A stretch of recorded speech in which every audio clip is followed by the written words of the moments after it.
नमस्कार जय जगन्नाथ मु पद्मिनी आपण मानकु स्वागत करछि मोर आज यही पवित्र और भक्तिमय कार्यक्रम रे तेबे मु कहबा को जाउछि श्री कृष्ण जन्माष्टमी विषय रे एक एमिति उत्सव जेउठरे प्रेम भक्ति आनंद मिलि थाए। तेबे दर्शक बंधु 5000 वर्ष पूर्वरु सही द्वापर युग मध्यरे जेउठी श्री कृष्णकर वंशीर स्वर रे समस्ते मोहित हो जाउथले। तेबे कहानीटी आरंभ हुए मथुरारू। सेठारे थिले एक कुठर्मी और अत्याचारी राजा कंस तांको भौणी देवकी विवाह वसुदेव सहित होइथिला। विवाह परे कंस जेतेबेले देवकी को विदाय देवाक जाउथिले सेतेबेले आकाशवाणी हेला, कंस तुमर मृत्यु हेब देवकी अष्टम संतान हातरे। यह शुणी कंस मन में भय जागृत है। से देवकी और वसुदेव को कारागार में रखिदेले। एक करी से 6 संतान को हत्या मध्य कले देवकी और वसुदेवंकर। तेरे देवकी और वसुदेव सप्तम संतान बलराम को दिव्य शक्ति रोहिणी गर्भ में प्रवेश करा एवं परे आसिला सही पवित्र रात्रि भाद्रव कृष्ण पक्ष अष्टमी मध्यरात्रि समय जेउथिरे अंधार मध्य दिव्य आलोक फुटी उठिला एवं जन्म हेले श्रीकृष्ण भगवान। जितेबाला श्रीकृष्ण जन्म हेले वसुदेव देखिले तांको पुओर कला कांति नीलवर्ण शरीर चारि हाथ शंख चक्र गदा और पद्म स्वयं विष्णुर दिव्य रूप में प्रकाशित। भगवान कहिले मते गोकुल रे नंद जशोदा घर को नहीं जाओ एवं सेमानकर नवजात कन्या को एठाकू आण। सही मुहूर्त समस्त बंधन खुलीगला, कारागार द्वार स्वयं खोलीगला, यमुना नदी आपे आपे दी भाग हो गला और पथ खोलीगला। वसुदेव कांधरे कृष्ण को नहीं गोकुल पहुंचिले एवं सेठारे आदान प्रदान हैला। एही भली भाबे कृष्णଙ୍କ लीलार आरंभ हैला। तेबे भगवान श्रीकृष्णଙ୍କର बाल्य लीला आज भी प्रत्येक भक्त हृदय को आनंद रे भरी दै थाए। माखन चर बंशी बाधक गोपी मानक मन चराइबा वाला और बंधु मानक सह गोकुल रे खेलुथबा कान्हा एक ही कहानी रे प्रेम हास्य और माया रही। तेरे श्रीकृष्ण जन्माष्टमी केवल एक उत्सव नुहे, यह आमको यार स्मृति देता है। अंधकार परे निश्चित भाव आलोक आसे। कृष्ण का जन्म धर्मर रक्षा अधर्मर विनाश और सत्यर विजयर प्रतीक भाव देखा जाए। तेणुक आम भारत वर्ष में श्रीकृष्ण जन्माष्टमी को बहुत आडंबर पूर्ण मना जाए पालन करा दिने मंदिर गुड़ को फूल पताका दीपर सजा जाए। भक्त माने पूरा दिन व्रत रखती।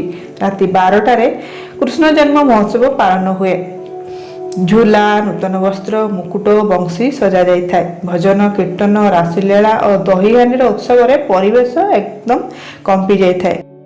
नंद घर आनंद भयो जय कन्हैया लाल की गीत भी आप निश्चित शुणी। तेणु मन में खुशी भरवाई यही जन्माष्टमी को श्रीकृष्ण जन्माष्टमी को निश्चय पालन करने उचित। खास करके माने जो माने संतान प्राप्ति चाहूँगी भगवान कृष्ण लीला बाल्य लीला को यही कृष्ण व्रत को जन्माष्टमी व्रत को निश्चय पालन करंतु। देखिए बहुत शीघ्र आपण घरे मध्य कान्हा जन्म हेबे।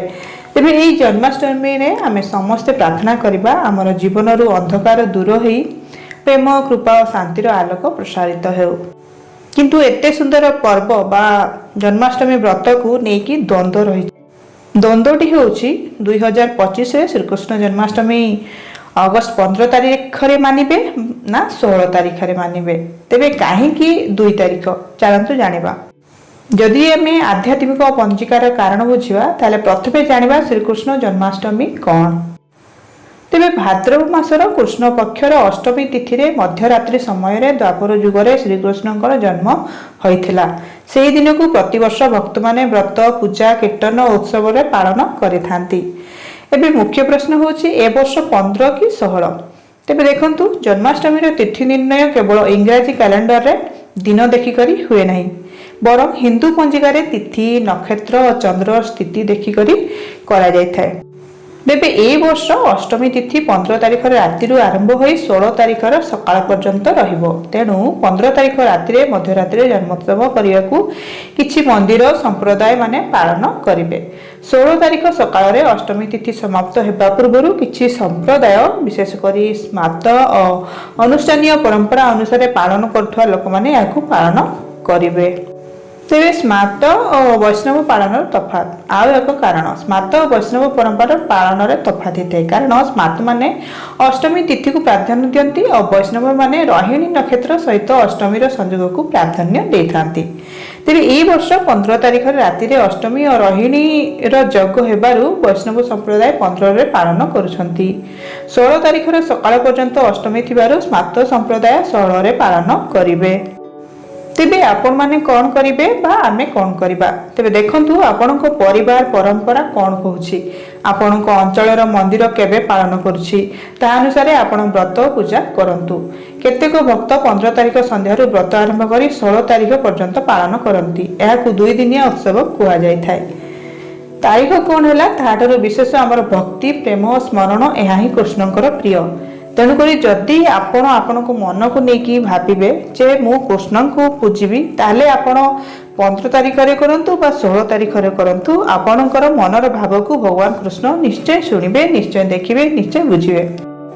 ତେଣୁ ବହୁତ କିଛି ଭିଡ଼ିଓ ନ ଦେଖି ଆପଣ ନିଜକୁ ସ୍ୱୟଂକୁ ପଚାରନ୍ତୁ କ'ଣ କରିବା ଉଚିତ। ଆମେ ଭଗବାନଙ୍କୁ ସବୁଦିନ ପୂଜା କରିପାରିବା, କିନ୍ତୁ ତାଙ୍କର ଯେହେତୁ ଗୋଟେ ବିଶେଷ ଉତ୍ସବ ଅଛି, ଆମେ କେଉଁଦିନ ଯେଉଁଟା ମୋର ସୁବିଧା ହିସାବରେ ହେଇପାରିବ ଆମେ କେଉଁଟା କରିପାରିବା। କାରଣ ଯେବେ ବି ଆମେ ଭଗବାନଙ୍କୁ ଡାକିବା ସେ ଆମର ଭକ୍ତିକୁ ନିଶ୍ଚୟ ଶୁଣିବେ ଆଉ ଦେଖିବେ ଆଉ ଗ୍ରହଣ କରିବେ। ତେଣୁ ଏଇଟା ଆପଣଙ୍କ ଉପରେ ଡିପେଣ୍ଡ କରେ, ଆପଣଙ୍କର ମାନେ ପରମ୍ପରା ଅନୁସାରେ କେବେ ମନା ଯାଉଛି ବା ଯାଇପାରିବ। ତେବେ ଶ୍ରୀକୃଷ୍ଣ ଜନ୍ମାଷ୍ଟମୀ ପୂଜା ବ୍ରତ ବିଧି। ତେବେ ଏହି ବ୍ରତ ବିଧି କେମିତି ପାଳନ କରିବେ, ନିୟମ କ'ଣ କ'ଣ ପ୍ରସ୍ତୁତି ରଖିବେ, କ'ଣ କ'ଣ ପାଳନ କରିବା ଉଚିତ। ତେବେ ବ୍ରତ ପୂର୍ବରୁ ଘରକୁ ସଫା ସୁତୁରା କରନ୍ତୁ। ପୂଜା ଘରକୁ ଗୋବର ଗଙ୍ଗା ଜଳ ଦେଇ ପବିତ୍ର କରନ୍ତୁ। ଶ୍ରୀକୃଷ୍ଣଙ୍କ ଛବି କିମ୍ବା ବାଳ ଗୋପାଳ ମୂର୍ତ୍ତିକୁ ନୂଆ ବସ୍ତ୍ର ପିନ୍ଧାନ୍ତୁ।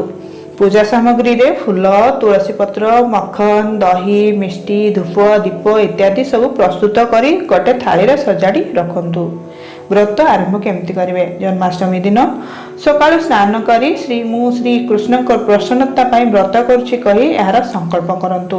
ଏହି ବ୍ରତରେ ନିରାହାର ଓ ଫଳାହାର ଦୁଇଟି ମଧ୍ୟରୁ ଗୋଟିଏ ବାଛନ୍ତୁ। ଫଳାହାରରେ ଫଳ, ଦୁଧ, ଦହି, ତୁଳସୀ ସହିତ ପାନୀୟ ଗ୍ରହଣ କରିପାରିବେ। ଶ୍ରୀକୃଷ୍ଣ ଜନ୍ମାଷ୍ଟମୀକୁ ଦିନସାରା ପାଳନ କରାଯାଇଥାଏ। ଦିନସାରା ଭଗବତ ଗୀତା କିମ୍ବା ଶ୍ରୀମଦ୍ ଭାଗବତ ପାଠ କରନ୍ତୁ। ହରିନାମ ସଂକୀର୍ତ୍ତନ କରନ୍ତୁ। ହରେ କୃଷ୍ଣ କୃଷ୍ଣ କୃଷ୍ଣ ହରେ ହରେ, ହରେ ରାମ ରାମ ରାମ ହରେ ହରେ ଏହି ମନ୍ତ୍ରକୁ ଜପନ୍ତୁ।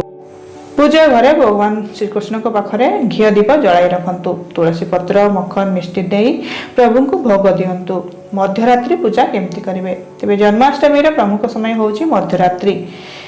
ଏହି ସମୟରେ ପ୍ରଭୁଙ୍କୁ ସ୍ନାନ କରାନ୍ତୁ। ପଞ୍ଚାମୃତ, ଦୁଧ, ଦହି, ଘିଅ, ମଧୁ, ଚିନି ଇତ୍ୟାଦିରେ ନୂଆ ବସ୍ତ୍ର ପିନ୍ଧାନ୍ତୁ। ଫୁଲ ଓ ତୁଳସୀରେ ସଜାନ୍ତୁ। ଅଷ୍ଟୋତ୍ତର ଶତନାମ 108 ନାମ ପାଠ କରନ୍ତୁ। ପ୍ରଭୁଙ୍କୁ ମଖନ, ମିଷ୍ଟି, ଫଳ, ପାୟସ, ଛେନା, ଲଡୁ ଇତ୍ୟାଦି ଭୋଗ ଲଗାନ୍ତୁ।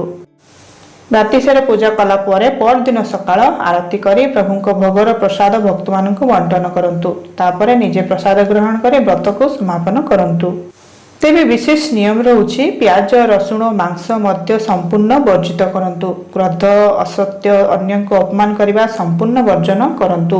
ଭକ୍ତି, ସେବା ଓ ପରୋପକାର ଏହି ଦିନର ମୂଳ ଉଦ୍ଦେଶ୍ୟ।